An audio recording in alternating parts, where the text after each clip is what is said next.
ويا مساء الخير، يا مساء الطعامة على حبايب ماما جولة الحلوين. ايه رأيكم في ماما جولة؟ شوفوا بقى سمباتيك ازاي، شوفوا بقى جسمها حلو ازاي. كنت معصعصة، كنت عيانة ومرضانة وخسيت فوق ما تتخيلوا. يمكن انتوا شفتوني كل عروقي كانت باينة. دلوقتي بطلع هدوم اللي انا كنت شايلاها، اللي كانت مظبطة عليا، كانت واسعة عليا، بلبسها. بصوا، لا في هنا جوانب ولا في هنا كرش الحمد لله، ولا في هنا قلبزات ولا اي حاجه، زي الفل. تابعوا ماما جولا في وصفات ماما جولا الجميله. تعالى اول نقول مقدمه يا بنتي انت وهي. وبحب الناس الرايقه اللي بتضحك على طول، اما العالم المتضايقه يا ساتر لا لا لا ماليش في دول. وبحبك يا بيضه، بحبك يا اسمر، بحبك يا ابيض، بحبك يا اسمر. لو قلبي هنا بحبك، لو قلبي هنا بحبك، لو قلبي هنا برضو بحبك. بحبكم كلكم. رجاء الكومنتات الحلوه، المتابعه الجميله اللي زيكم، اللايك الجميل من صبعك الحلو ده اهو. اما اشوف الفيديو بيسجل ولا لا. ايوه الحمد لله الحمد لله الحمد لله. طاقة إيجابية، طاقة إيجابية، وحبك ليا هيديني طاقة إيجابية أكتر. يلا بينا نشوف الفيديو. النهاردة أنا جايبة لك وصفة جميلة جدا جدا جدا. وصفة هتخليكي سنبتيك. استنى ما أشوف إيه ده. هتتخلصي من الكرش بحاجات بسيطة وسهلة ورخيصة وفي مطبخك. تعالوا نشوف ايه اللي في مطبخك. مش معقول كل واحدة الحاجات دي مش في مطبخها. احنا دلوقتي في عهد التكنولوجيا يا جماعة. كل واحدة عندها مطبخ، كل واحدة عندها بيت، كل عروسة عملت بيت كده وعملت أسرة، لازم يكون عندها الحاجات دي. حاجات بسيطة وسهلة ورخيصة ومش هتكلفك أي حاجة. مش هتكلف اي حاجه. هتنحفك، هتشيل الدهون من الجوانب. الكرش ده مش هيبقى عندك، صدقيني صدقيني انا مجربه. انا مجربه ايام ما كنت تخينه وايام ما كنت رفيعه. ايام ما كنت رفيعه كان بارز الكرش بتاعي، ما كانش بقى فيه لحم ولا حاجه. عملت وصفات للتسمين وعملت وصفات للايه، للتخسيس. وصفات التخسيس اللي انا بعملها دي انا مجرباها عليا، خلت جسمي متظبط. حتى دلوقتي باخد منها بس ايه، مش بستمر عليها على طول عشان ما اخسش اكتر. انا عايزه ازيد يا جماعه. إيه، خلت ما عنديش جناب. كان عندي هنا كنت البس بلوزه تبقى هنا مقلبظه وهنا مقلبظه وهنا مقلبظه، كل كلابيس. إيه، دلوقتي راحت الكلابيس دي خالص. إيه، تعالوا شوفوا ماما جوله بقى تعمل. خلينا نخش في المهم. بلاش الرغي عشان في كومنتات كتير هتخش تقول انت رغايه وبترغي كتير. انا بحب ارغي معاكم كتير عشان بحبكم، عشان تاخدوا وقت اكتر تقعدوا معايا تشوفوني واشوفكم ونتكلم مع بعض في حاجات حلوه جميله ونستفيد. واللي عايز اي وصفه، اي وصفه قولي، للشعر، للضوافر، للرموش، للبشره، لاي حاجه انا حاضره يا جماعه، تحت امركم. اي وصفه انا مجرباها هعملها لكم. وصفه مش مجرباها ومش واثقه منها لا يمكن انزلها. طب هتعمل لنا ايه الوصفه النهارده ماما جوله؟ هنقول لكم الوصفه بتاعتنا حلوه وخفيفه ورخيصه. تعالي. اول حاجه هنجيب ميه مغليه. طبعا كلنا عارفين الميه المغليه صح ولا انتش عارفه الميه المغليه؟ اكيد عارفه الميه المغليه.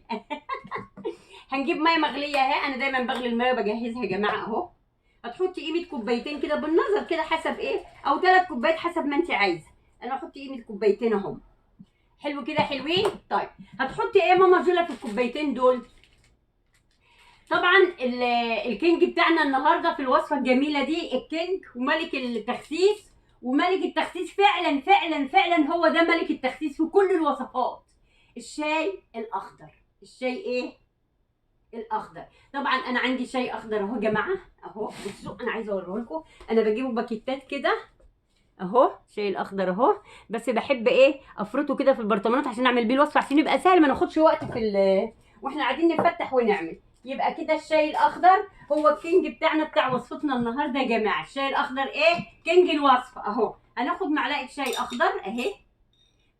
اهي ما تكتريش منه يعني، اهي معلقه واحده اهي. واذا بتحبي الشاي الاخضر بدل الشاي الاسود بتاعنا اللي هو الشاي الاسمر بتاعنا ده، الشاي العادي، لو بتحبي الشاي الاخضر تحبي تشربيه، ممكن تشربيه 3 مرات في اليوم من غير اي اضافات. كوبايه شاي الصبح، كوبايه منين ما يجيلك مزاجك تشربي شاي اشربي شاي اخضر. طبعا التليفون فصل.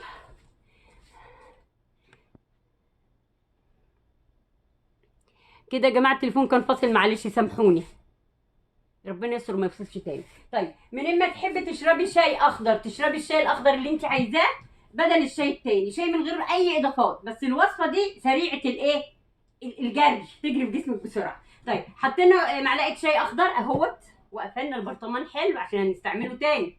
عندنا الجنزبيل برضو عامل مهم جدا جدا، حطي معلقه جنزبيل اهي اهي، عشان اعصر المعلقه ميه عشان ما تتعصش، عشان نحط المكونات التانيه. عندنا قرفه ناعمه، ما عندكيش قرفه ناعمه حطي قرفه اللي هي الخشب دي يا ولاد اهي، لان عندي معلقه هنا اهي اهي قرفه ناعمه. طبعا الحاجات دي كلها بستعملها في المطبخ، حاجاتي انا اللي بستعملها في المطبخ يا جماعه. معلقه قرفه ناعمه اهي، بس معلقه صغيره، ما تكتريش من القرفه عشان ما تبقاش حراقه، بتبقى حراقه يعني. والاخر خالص هتحط لها معلقه ايه، معلقه كمون اها. هنقول المكونات تاني مع بعضينا، بس برضو ما تكتريش من الكمون عشان ما يبقاش ايه مر. طيب هنقول المكونات مع بعضينا.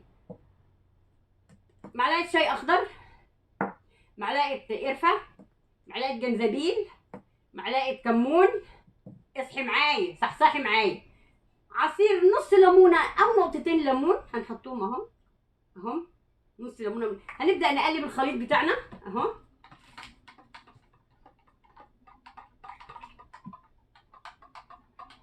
قلبي ودوبي ودحرجي وهللي، يلا يلا يلا يلا عشان تبقي جميله مع ماما جوله.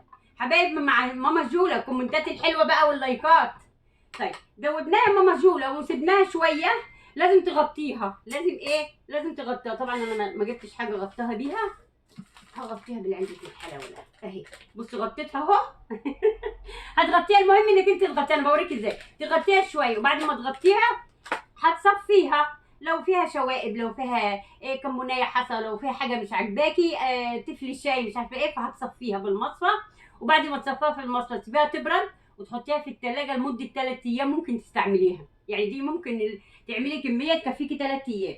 هتقومي الصبح تفطري، تاكلي فطارك المتين كده، وبعد ما تفطري تاخدي لك يعني مج صغير كده، مش كبير قوي، مج صغير كده، يعني مثلا نقولوا ايه قيمه فنجانين، زي فنجانين القهوه كده، يعني يمكن كوبايه الا مج الا. بعد الفطار، بعد الغدا تاخدي نفس النظام، بعد العشاء تاخدي نفس النظام، قبل ما تخشي سريرك وتنامي، وتنامي وترتاحي. ولعلمك هيساعدك على النوم برضو، هينضف لك القولون بتاعك.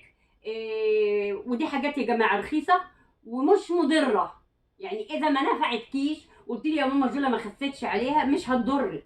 احنا بنجرب يا جماعه، واحلى حاجه في البني ادم الجريء ان هو يجرب. انا عندي جراءه ان انا اجرب اي حاجه، يعني انا ايام ما كنت متجوزه، كنت متجوزه جديد، ما كنتش بعرف اعمل اي حاجه، فكنت بجرب، مره تبوظ، مره تنحرق، مره تظبط، بس ظبطت معايا. فلازم انت تجربي، ما تخافيش من اي حاجه، جربي. لو عندك المكونات البسيطه السهله السريعه دي جربيها، وهتدعي لماما جوله. وماما جوله مش مخترعه الحاجات دي يا جماعه، انا بشوف ناس وناس اخصائيين في الاعشاب، وناس اخصائيين في التجميل، وناس بيعملوا الحاجات دي، فباخد منهم الحاجات دي بسنه لطافه كده، وما بنسيبهاش لنفسي، بنسيبها للناس الحلوين، ربنا يديهم الصحه يا رب، اللي هم بيعملوا لنا الحاجات الحلوه وبنستفيد منها. ودايما نستفيد منهم، وكل واحد بيطلع وصفه جميله الناس بتستفيد منها، ربنا يعوضه عوض الخير. واشوفكم في فيديو حلو. لا استني استني، ده في نصيحه، نصيحه انا كاتباها لكم اهي، وعايزاكم يعني لو البنوتات الحلوين يعني سمحتها من اخصائيين يعني معروفين. الكرسيات يا جماعه اللي انتوا بتلبسوها، الكرسي، انا بلبس حزام طبي علشان انا عندي كسر في ظهري، انا بلبس حزام علشان عندي العمود الفقري بتاعي مش مظبوط، انا بلبس حزام عشان عندي ضلوعي ديت عايزه تتظبط، انا بلبس حزام لحاله طبيه، يعني في حزمه طبيه زي الكرسي كده. لكن الكرسي اللي انت بتلبسيه اللي هو الشورت مثلا، واللي بيضغط على بطنك ويضغط على عضلات بطنك، ده غلط، ده غلط. انت بتلبسي الكرسي بتبقي فرحانه بقوامك، بتبقي فرحانه بمنظرك، بتبقي فرحانه بشكلك، ان هو ضيع الحاجات اللي هي الايه المكلكعه الموجوده ديت، وبقيتي عودك حلو بتعرفي تلبسي. لكن بعد كده ليه عواقب يا جماعه. شيلي بقى الكرسي ده كده، هتلاقي لحمك طبعا جلدك ده كله رهرت، الجلد في الجوانب رهدك، هيبقى شكلك مش حلو. يعني هتندمي انك انت لبست الكورسيه. فرجاء يا جماعه ما حدش يلبس الكورسيه، لانه بيضغط على الضلوع، بيحبس الدوره الدمويه كلها في جسمك، ما بتعرفيش تتحركي.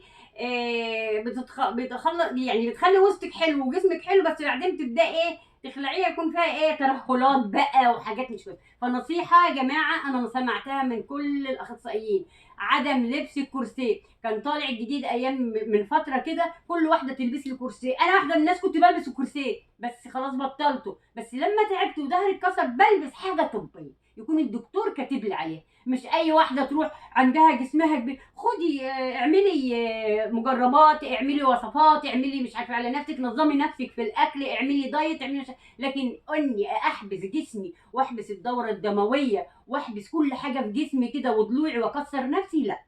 دي نصيحه من ماما جولا، واللي يعمل بقى يعمل واللي ما يعملش براحته. يلا اشوفكم في وصفه تانية جميله يا جماعه، مع السلامه.